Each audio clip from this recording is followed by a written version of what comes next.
Attorney, kung yung naunang impeachment complaint laban kay BP ay na-declare na unconstitutional, ito kayang pagkakataon na ito ngayong pinail nila, malaki ba ang posibilidad na umakyat ito sa Senado? Yung una kasing complaint, yung last year, Yes. was declared unconstitutional because of procedure. No, not because of substance. So, yung bago ngayon na against VP Sara, baka natuto na sila. Kaya sa totoo lang, procedurally only, mas may pag-asang lumipad ditong impeachment complaint na to. Mensahe lang po sa, yun nga, bago-bago lamang na balita na pumanaw yung kapatid ni dating Pangulong Duterte. No, ito naman po ay talagang bahagi ng buhay. It's the circle of life, no? So, ang una ko naisip, syempre, ay prayed for the soul of Sir Bong Duterte. Pangalawa, iniisip ko yung Pangulo natin, si Pangulong Rodrigo Duterte. Naiisip ko kung ano kaya ang mararamdaman niya, no, na malayo siya nung nangyari ito. So, I pray for him also. Pangatlo, naisip ko parang puro laging malingbong yung nabibigyan ng ganitong kapalaran. Pero okay lang. We pray for his the eternal repose of his soul. Yes, Attorney. Attorney, yung mensahe nyo na lang po sa impeachment complaint laban kay BP Sara ngayon. Hindi po natin mapipigilan ang mga tao na mag-exercise ng kanilang political right not to file an impeachment complaint. However, ako po ay naniniwala that we are really living in legally murky or dark times, no? Kasi may mga butas talaga ang konstitusyon natin, no? Yung 1-year ban was intended to preserve the leadership of this country, no? It was not meant to be used as a shield, no? Ang problema, dahil hindi kompleto yung constitution on the 1-year ban, na-diskartehan na tuloy ito ng mga ibang tao to create preventive or protective filing of impeachment complaints. Hindi ko po sinasabing yan ang nangyari, but it is a possibility na nag-file sila ng mahina na impeachment complaint para po ma-protect for another year against impeachment ang ating Pangulo. Hindi po yan pagtira sa Pangulo.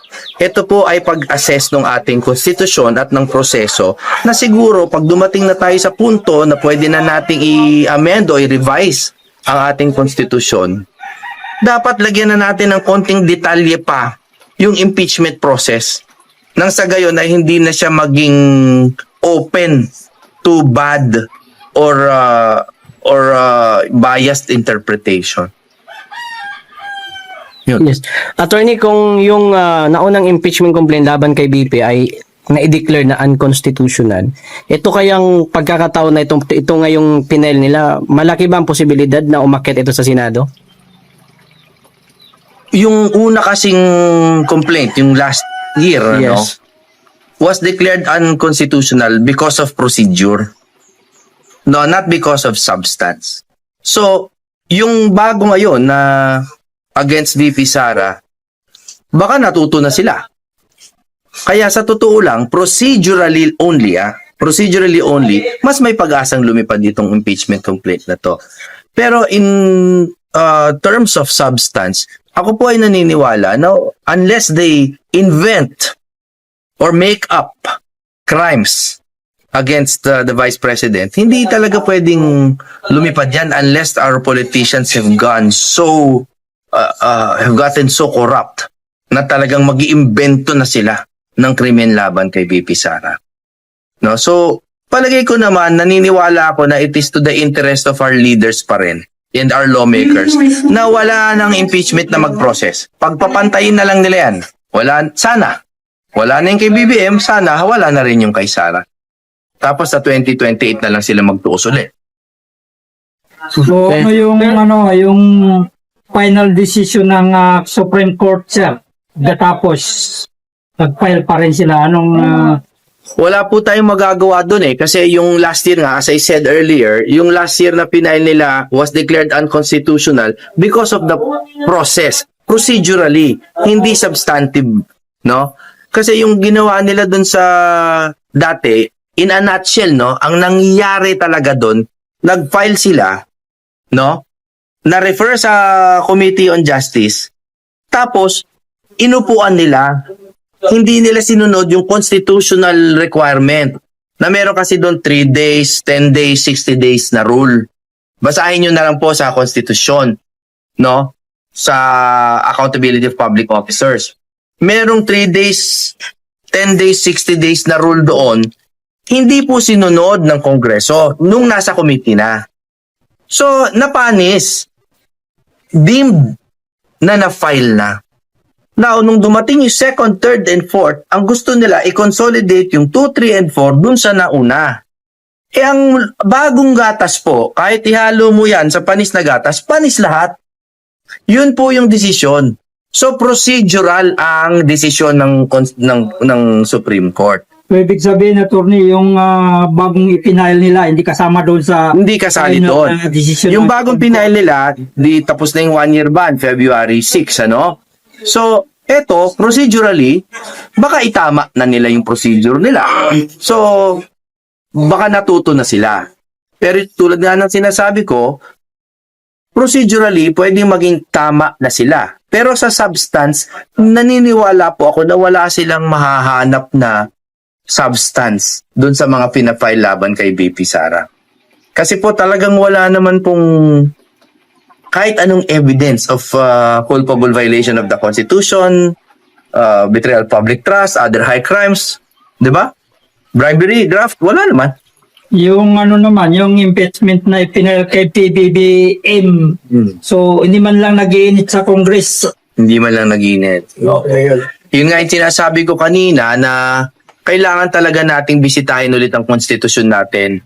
Dahil yung 1-year ban na abuso, ginagawa nila, naglalabas sila, baka lang ha, naglalabas sila ng preemptive na mga complaint. Meaning, magpa-file sila, pero mahina. Naintindihan nyo, no? Pag nag-file sila, tapos mahina, tapos ma-dismiss, o di 1 year nang hindi ulit pwede mag-file laban sa Pangulo. So, nagiging protection yung 1-year ban nung ini-impeach na opisyal. So, hindi po maganda. Attorney, meron po ba kayong opinion dun sa bagong panukalang batas ni Sandro Marcos na no work, no pay para sa mga manbabatas daw po? Eh kasi ang para sa akin, yung no work, no pay is actually a labor code concept naman. Sa makatwid, tama naman yan in concepts. Pero tulad nga ng sinabi ng maraming vloggers, kung gagamitin na rin natin ng labor code, no work, no pay, ilagay na rin natin yung mandatory drug testing. Tama. Yes.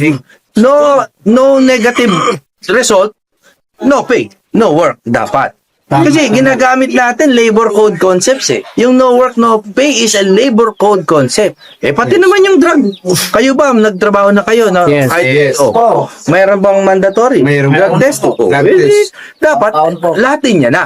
Baka every 6 months eh. Oo, Attorney, 6 months. isa rin po sa nakikita ng mga taga-suporta natin na ginagamit daw yung no work, no pay na bagong batas o na panukalan Sandro Marcos para daw po palitawin ito si Senator Bato de la Rosa. Oo. Oh, ang sa akin kasi, haka-haka lang nila yon.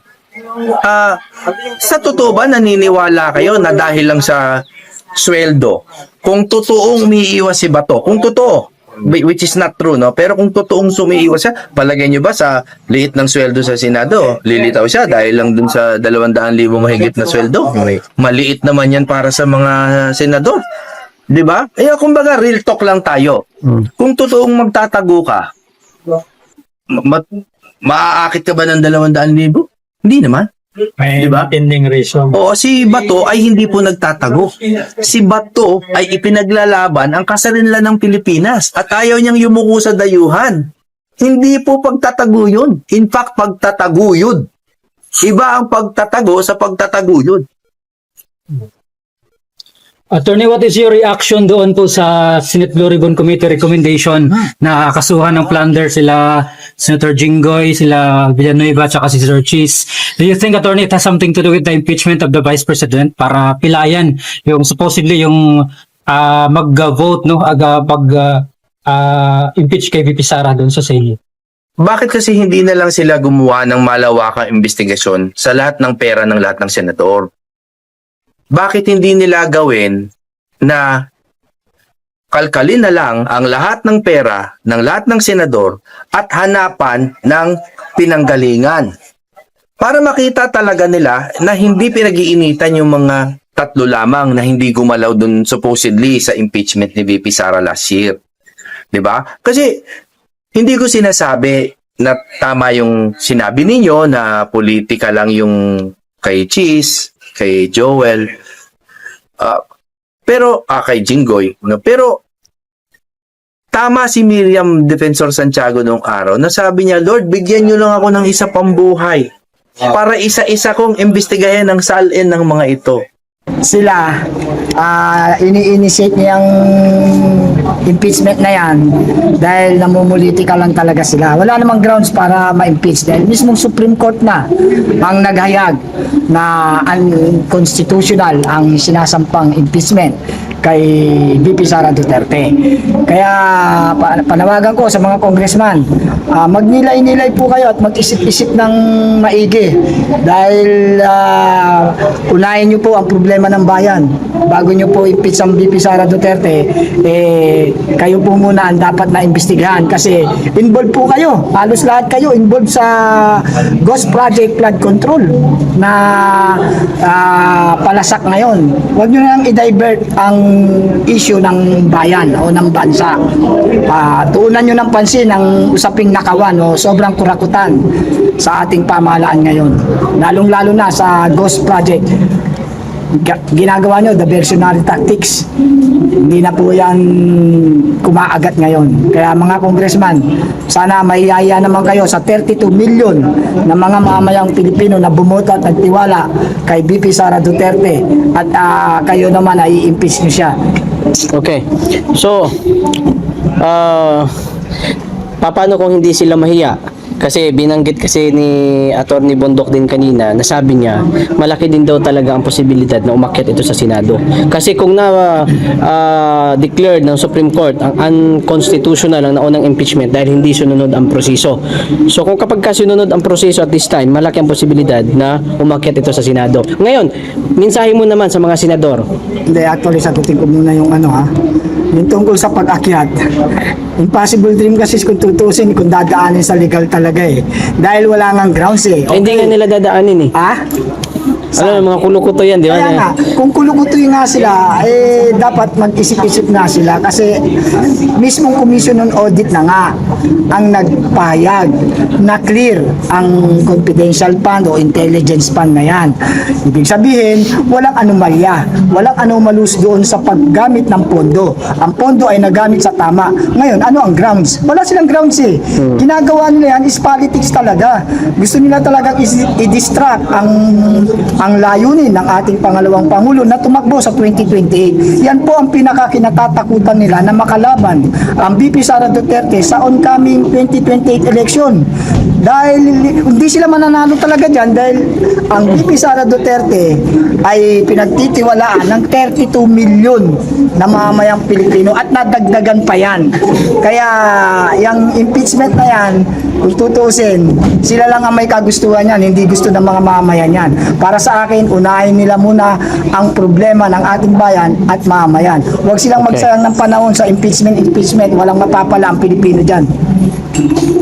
Sir, usapang tulpo. Isa ka rin ba sa naging idol mo ba to dati? Dati, sasabihin ko, idol. Okay. So, sabi mo idol mo to dati. Sir, ang tanong ko ito.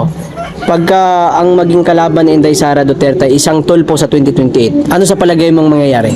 Hindi mananalo ang tulpo. Bakit? Walang panalo ang tulpo dahil listado na, hindi naman sila kumikibo sa korupsyon. Nakita mo ba sila'y pumalag sa korupsyon ngayon? Nakita mo ba silang nagsawata sa mga nagaganap na kurakutan? Wala, nanahimik sila, di ba? Doon pa lang makikita mo, they are dancing in the music. Hindi na sila katulad ng dati na talagang akala mo lumalaban para sa ustisya, para sa katarungan. Ngayon nanahimik sila eh. O ano ibig sabihin nun? Ibig sabihin, namamantikaan na yan. Kaya paano sila mananalo? Paano mananalo ang isang tulpo na nagbago ng prinsipyo? Ang prinsipyo nila nung araw, makamahirap, tumutulong, nagbibigay ng ustisya. Ngayon, kailangan natin sila. Nasaan sila? O kahit ang mga OFW ngayon, ang daming problema. Ako bilang OFW advocate leader, nakikita at namomonitor ko ang problema ng mga OFW natin, ha? Mga bayani sa binansagan na bayani sa makabagong panahon.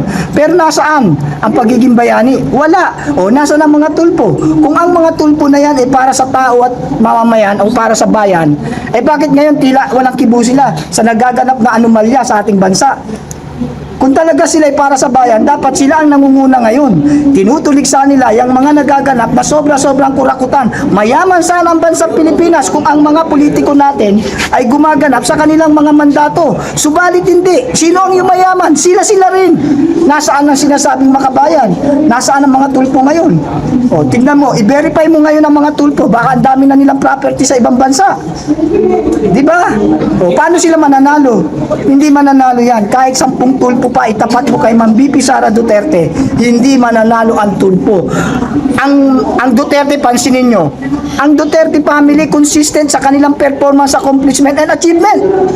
Puntahan mo ang Davao, napakaunlad, napakatahimik, napakapayapa. Dahil nakarating din ako ng Davao. Hindi ito isang hearsay, ito isang katotohanan ng karanasan ko.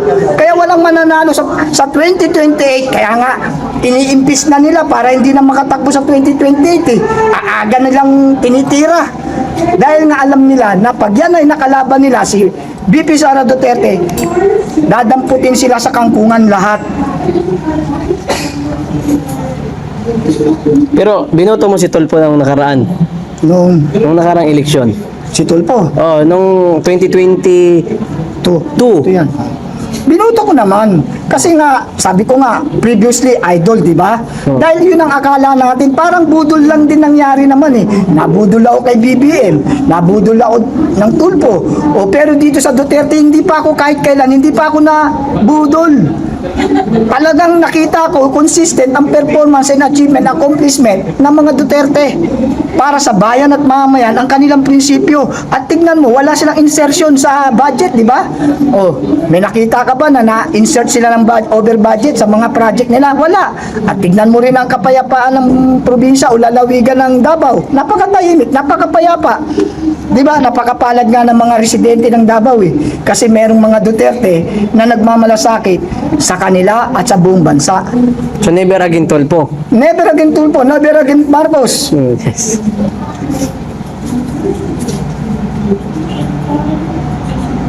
Sir, about naman dito sa kay Congressman Acop.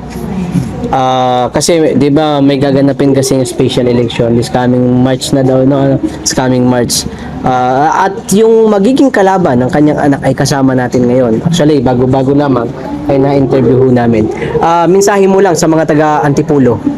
Sa Antipolo yan. Yes. Ano pangalan yan? Kasi actually, honestly speaking, hindi ko rin alam yung may magaganap palang special election. Okay. Bakit parang tila yata tinago ito ng mainstream media? Dapat hindi nila tinatago ito eh. Kasi ang mamayan, ang boboto, dapat alam nila. Bakit tila yata ako mismo, updated ako sa social media, I'm a social media warrior. Pero bakit tila yata hindi ko alam yan? Ngayon, nalaman natin dito lang by surprise na meron palang special election na magaganap. So kung meron, marami akong kamag-anak sa Antipolo, sino yung taong yan? Susuportahan ko yan. Lahat ng mga kaibigan ko, lalo na sa mga kapatiran namin sa Aguila, sa Guardians, susuportahan natin yan dahil ang mga nasa lineup ng mga Duterte ay may prinsipyo at para sa bayan. Kaya para sa akin, yung taong yan, yung tatakbo na yan sa Antipolo, suportahan natin. Dahil wala naman ang Acop, di ba? Yung Acop, wala yun. 6 feet below the ground na yung ama eh. Pero rest in peace na lang. Yung anak nga yung makakalaban, sir eh. Yung ang makakalaban, siyempre, kung ano ang dugo niyan, bloodline yan, ganun din yun. Kaya tsaka hindi, mahirap na magtiwala sa mga galing sa traditional politician na hindi naman gumaganap sa kanilang mga mandato, di ba? Eh ano ba performance ni Akop? Di ba si Akop, isa sa promotor ng Quadcom? O maganda ba yung naidulot ng Quadcom sa atin? Nagkagulo-gulo lang tayo. Tapos sila habang kumikita, ang mga mamaya naman naghihirap. Dapat ang mga politiko natin, konti lang kasi ang mga matitinong politiko natin eh. Meron tayong matitinong politiko, ilan lang sila, outnumber sila. Pero kung lahat ng mga politician natin, kung lahat ng politiko natin ay nagkakaisa para tugunan ang problema ng ating bansa at mamayan, mayaman sana ang Pilipinas. Ano pa tayo? Ahead tayo dati sa mga Malaysia, Singapore, Indonesia, Hong Kong, Thailand, Vietnam. Tayo nangunguna dati dyan sa mga yan eh. Pero tingnan mo ngayon ang ekonomiya nila, napakataas at tayo naiwanan. Kasi nga, sobra sa kurakot ang bansang Pilipinas. Ngayon, iilan-ilan lang ang matitino nating politician. Kung yung mga matitino na yan at marami rin mag-join sa mga matitinong politician, pauunla rin ang bansa, baka pwede na tayong ihalin tulad sa mga bansang kapitbahay natin na dati nating iniwanan lang, ngayon napag-iwanan na tayo. Sana pakiusap ko sa mga politician natin na gumaganap ngayon, pagtuunan nyo naman ang pansin ang bansa at ang mamamayan ng Pilipinas. Kasi para umunlad naman tayo, huwag naman puro sarili nyo lang iniintindi nyo. Kawawa na ang bansang Pilipinas. Paunlarin nyo ang bansang Pilipinas. Huwag kayo-kayo. Masakit pa nito sir, nung siya ay nakaburol, imbis na pakikiramay ang mga mensahe nakakarating, pero yung nakakarating sa kanya, mga hindi magagandang mga mensahe. Sino yung nakaburo na yan? Yun si Jacob, di ba? Si Nung Jacob. Kasi nga, yung performance niya during his term, bagsak. Kasi, traditional politician nga eh. Kumbaga, hindi naman siya talaga naglingkod para sa bayan at mamayan. Marami siyang, kumbaga, dun sa Quadcom kasi dun natin nakita yung mga yan eh. Actually, honestly speaking, dun sa Quadcom nakita natin yung mga kulay ng mga politician natin. Na-segregate natin yung mga mababait, yung mga matitino na gumaganap sa mandato, na-segregate natin. At nakita natin na ang dami palang animal, ang dami palang mga kurakot, ang daming mga magnanakaw sa kaban ng bayan. Tignan mo ha, i-verify check niyo yung i-verify check niyo yung mga politician na traditional politician. I-verify check niyo. May mga property sa ibang bansa yan. May mga magagandang mga negosyo dito niyan. Sila ang nagmamanipula ng negosyo sa Pilipinas. Kaya kawawa ang bansang Pilipinas sa mga politiko na hindi naman gumaganap sa kanilang mga mandato. Pero hindi nakapangalan sa kanila. Yung Siyempre, mga gagawa yan ng dami kasi pag na yan, maki-question yan. Maki-question sila pag nasa pangalan nila yan. Dahil lalabas siya ng mga ill-gotten wealth, lalabas siya na kaya mahirap. Okay. Sir. Hindi nila ibibigay pangalan nila dyan. Sir, mensahe mo na lang kay Congressman Abante ng ang tahimik pagdating sa mga trilyon na kurakutan, tapos ang ingay niya pagdating sa impeachment ni VP Sara. Maingay siya sa impeachment ni VP Sara Duterte dahil pag naging Pangulo si VP Sara Duterte, tanggal yan. Tignan mo. Lilipat ng ibang bansa yan. May property sa ibang bansa yan mga yan eh. Kaya ayaw talaga nila na hindi matuloy ang impeachment. Actually, yan talaga kitang-kita naman natin na walang dahilan para ma-impeach si VP Sara Duterte. Pinagpipilitan lang nila dahil nga Sara Duterte is a big threat to national election 2028. Kaya ngayon pa lang winawasak na nila ang pagkatao ni VP Sara Duterte para wala na silang kalaban. Kasi pag na-impeach yan, sino pa, wala na siyang kakayahang magkumandidato sa 2028, impeach na eh. Wala nang chance. Kaya gagawin nila ang lahat. Pero ang tanong confidential fund. Bakit ang OBP lang ba ang merong confidential fund? Ang sangay ng gobyerno, karamihan dyan may confidential fund. Bakit si VP Sara lang iniimbestigahan? O bakit si Ma'am Sara Duterte lang ang ini-impeach? Kung tutusin, mas malaki yung confidential fund ng Pangulong BBM. Nasaan ginamit yun? Kung talagang gusto talaga nila na transparency and accountability, dapat sila mismo, ipacheck nila yung mga confidential fund nila, i-report nila sa Commission on Audit kung saan nila ginamit yung confidential fund nila. Huwag nilang i-single out kay VP Sara Duterte. Kasi yung kay VP Sara Duterte, clear on Commission on Audit. So ano masasabi mo? Meron ako napanood sa social media na mas mabigat daw na kalaban ni BBM ay itong mga Pinklawan, Dilawan at saka kasi itong pamilya Duterte ay maawain. Anong ibig mo sabihin na Kasi sino yung mabigat na yun, nakalaban? kagaya ng Pinklawan, mga basta makabayan, yon ni BBM. Kasi nung panahon daw ni Tatay Digong, so di ba may kaso si Imelda. So binulungan lang, wag na yan dahil nga matanda na yan. So naawa naman si Tatay Digong. So ano sa palagay mo si Inday, ganun rin? Ay, hindi. Iba, sa totoo lang, ito, maganda yung tanong mo. Kung tungkol sa pagkatao, no, naiiba itong si Inday Sara. Sa totoo lang, kung matatandaan niyo yung isang na televise noon na may sinapak siyang sheriff. Alam mo ba na yung kaya na napak yun? Kasi hindi alam ng iba, akala nila bastos lang. Hindi ka bastusan. Ang ipinagtatanggol ni VP Sara Duterte doon, yung mga mahihirap na mamamayang Pilipino na i-abolish, na i-demolish. Wala namang lilipatan. Ano yung pusa? Ano yung aso? Ililipat mo nang walang titirahan? Saan? Kung ang pusa at aso, inaalagaan natin eh. Tapos yung tao, basta mo lang palalayasin. Kaya hinanap ni VP Sara Duterte yung sheriff dahil yun na nagpapatupad na kailan umalis daw sila. Kailan may court order daw na umalis. Ang sagot naman ni VP Sara Duterte doon, kailangan meron muna relocation. Kailangan relocation talaga. Tao yan eh, hindi naman hayop yan eh. Yung kaso matigas ang ulo ng sheriff, gusto niya talaga palayasin yung mga tao, dumating si Sara. Si VP Sara Duterte. Mayor pa lang siya noon. Di ba sinapak niya? Pinatunayan niya lang na ang puso niya para sa mga mahihirap na mamayang Pilipino. Doon pa lang makikita mo na yung pagkatao eh. Di ba? Babae yan. Ang babae, hindi basta-basta manununtok yan kung hindi galit. Galit siya kasi nga, ginagawa niyang sahol pa sa hayop, palalayasin mo, walang relocation. Kaya, binigyan niya ng sample. Kaya kung yan na ilalaban, hindi yan maaawa kung sino man ang kalaban yan dahil hindi kaawa-awa yung mga Pinklawan na yan. Dahil yung mga Pinklawan na yan, mga milyonaryo na yan, marami ng pera yan, kaya hindi kaawa-awa. Ang nakakaawa at nakaawaan ni Ma'am VP Sara Duterte kapag hindi siya tumakbo. Kaya kailangan niyang tumakbo to save the Philippines. Yun ang objective ni VP Sara Duterte. Tumakbong presidente para maiaon sa kahirapan ang mga mamamayang mahihirap sa bansang Pilipinas. Ibig sabihin na yung salita ni Tatay Digong na ako, salita lang sa akin, si Inday talagang tutuanin. Oo, kasi aabot naman yun, hindi naman basta-basta ganun, abogada yan eh. Alam niya rin ang batas. Ginawa niya yun dahil alam niya may depensa siya dun.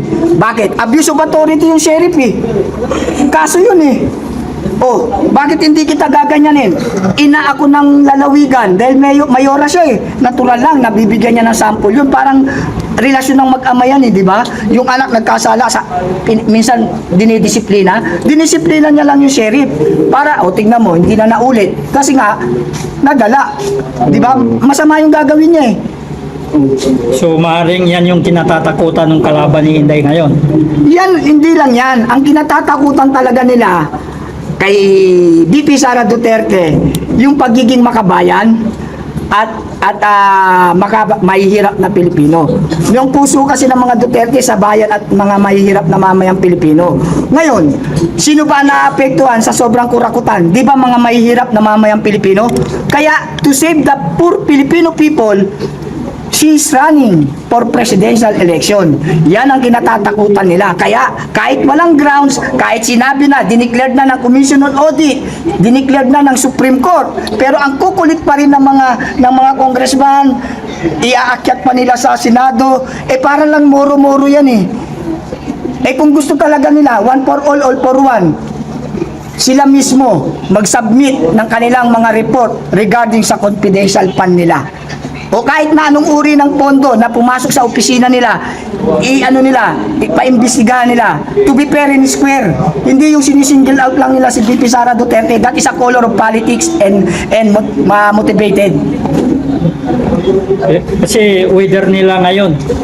weather nila. Sabi nila, weather lang. Oh, weather nila ngayon pero matatapos nga, di ba? Ito pa nga ang ano diyan eh. Ang tanong, aabot ba sa 2028? Kasi sa sobrang dami ng anomalya, sa sobrang weak decision making, sa sobrang politics, baka hindi na umabot. Kasi kawawa ng Pilipinas, hirap na oh. Nagdurugo na yung mga bulsa ng mga mahirap na Pilipino, wala nang makain sa sobrang kahirapan. Oh. Kaya ano yan, nakakatawa lang yung mga Sir, dati ka ring Marcos loyalist. Talagang dati akong Marcos Loyalist. Hindi lang ako Marcos Loyalist, founder pa ako.